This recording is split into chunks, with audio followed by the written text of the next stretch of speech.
Hello, hello. Let me talk about Legends of Vancouver by E. Pauline Johnson. It is a 1911 work by a Mohawk writer from Canada.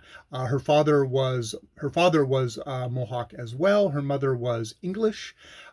She was famous as in her time as a poet and someone who kind of performed her work on stage uh, as Tuck. Oh, okay. Dagawagan, which literally I guess means double life or double wampum.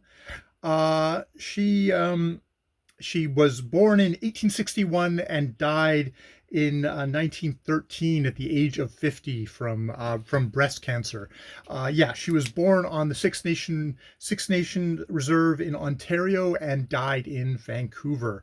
Uh, Legends of the Vancouver, which actually she wanted to call Legends of Capilano, apparently, is a series of legends that were most of them were told to her by Chief Joe Capilano or Sapulak, who they met significantly, and it's mentioned in her introduction, in a delegation. He was doing a delegation to King Edward VII in 1906.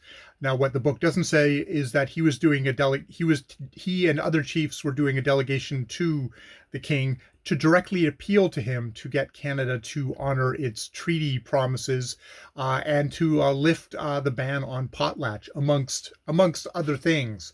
And indeed, this kind of the political thread of this is what I think I find most striking about these legends. That they have a tendency to stress the native way of life.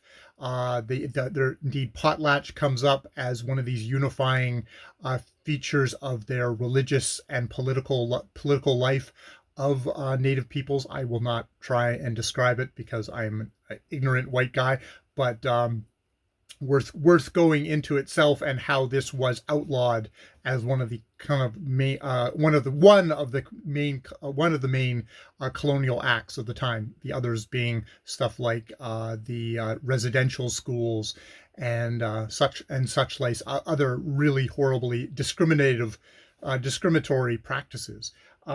But the thing about these stories, which were all published in the province newspaper, which is still goes today in its form today, was that these were stories that were consumed by not just Native people, but probably by more of a white readership. But I was struck by just exactly how politically savvy these stories are, of putting forward what I kind of are essentially um, tools to survival, tools of we how much these Native people are like, we're willing to sacrifice ourselves for our children. There's many stories in here where one story where the father has to go ritualistically swimming in the straits, in Georgia Strait, to cleanse himself, uh, um, keep himself clean for the birth of his child. And the four representatives of the great deity try and push him out, but he's like, no, no, I won't do this. I am doing this for my child. This ritual cleanliness is so important for his or her future. And and they honor, in the end, the deities honor him and turn him into a great pillar. I think that might be the story Siwash Rock. You'll have to, I do believe that Siwash Rock, that he is this rock for his child. And there is this kind of sense throughout the thing of how much the peoples in the story are here to preserve what's under threat. And it's one of these things that's unspoken, is of the time of, this is a time when residential schools were running. Later in the 60s, we get stuff like state basically sanctioned scooping up the great 60s scoop of scooping Native children away from their families. This is always unfortunately been a tool of Canadian government, Canadian society to try and break down these people. And a lot of these stories seem to kind of answer that in an unspoken way that I could see kind of going over the head, and these being like presented as beautiful, lyric, romantic stories of Native peoples. But unlike some stories that I have read, where it's just like, oh, the lost Native people, they somehow for some reason disappeared, probably because they just weren't made for the modern world. The underlying white supremacist thing being they're going to die out because we're going to kill them all out. We're going to drive them, and there's no place for them here anymore. They have to assimilate into us. It's like, no, this story is very much more about we're still here, we're still alive, and these are resistance stories for it. I think because I'm a Canadian, I've heard of Pauline Johnson, and I just sort of heard it's like, oh yeah, she's one of those kind of the oldie time Canadian authors. Indeed, she's credited being part of the movement that started to define what Canadian literature was going to develop into.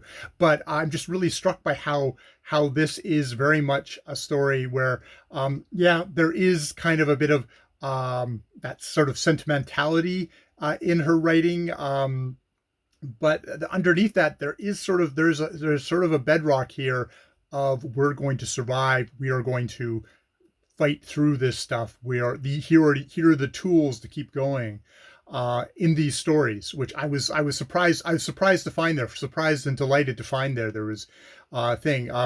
It starts out with Pauline Johnson talking about meeting Joe Capilano with Edward VII, and it ends with a story which isn't a legend, is a recounting of a royal Mohawk chief, where one of the royals, a young Arthur, I believe it is, in like 1869, comes and is made an Iroquois chief, which is like, it's like suddenly we've gone from Vancouver, and this last story where the Iroquois were all the way across, we're all the way across the country, but and it's like, it's slightly puzzling until you go like, no, this is nation to nation, face to face.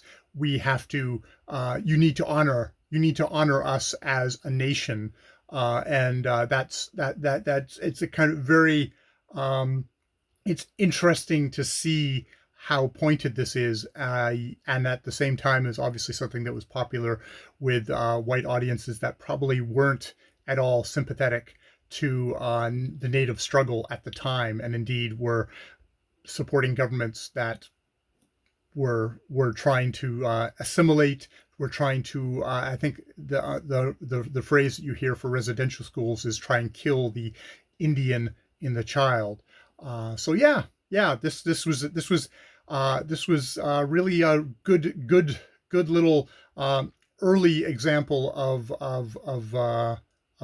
Canadian, but Native literature of the time.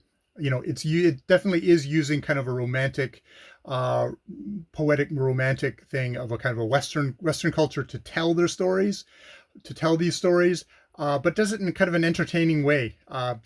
So I really enjoyed this. That is Legends of Vancouver by E. Pauline Johnson. And obviously I'm not the be all and end all being some white dude reading this. I'll be interested to kind of go around and see what Native authors have to say about Pauline Johnson and her impact. But I have to say, it is not a romantic story of a dying, lost race. No, this is people now fighting for what's theirs in 1911. So this has been, and I think it's one of the things that I, as we start to listen more and more to Native peoples in Canada, it's like, we've always been fighting. You guys just haven't been fucking listening for the longest of time, and we're still learning to try, still learning to hear is what's hopefully happening in our modern state, but it's still very imperfect. All right, I will leave it there. More videos later.